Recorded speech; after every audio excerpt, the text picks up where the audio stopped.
अस्सलामुअलैकुम गाइस। सामने से बहुत तेज़ी से एक ट्रेन आ रहा है। पता नहीं है कौन सा ट्रेन है, चलिए देखता हूँ।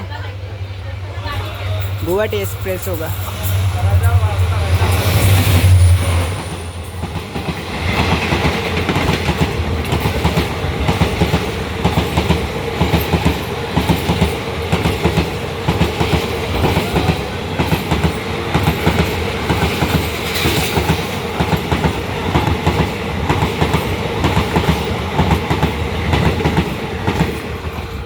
हाँ गाइस, बहुत तेज़ी से गया है ये ट्रेन।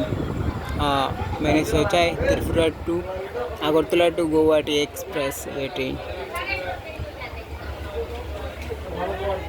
बहुत बहुत तेज़ी से जा रहा है। मैं अभी बैठा हुआ है डेमो ट्रेन का अंदर, अगरतला स्टेशन, अगरतला जंक्शन। सूर्या अगरतला नहीं है, चुराईबाड़ी।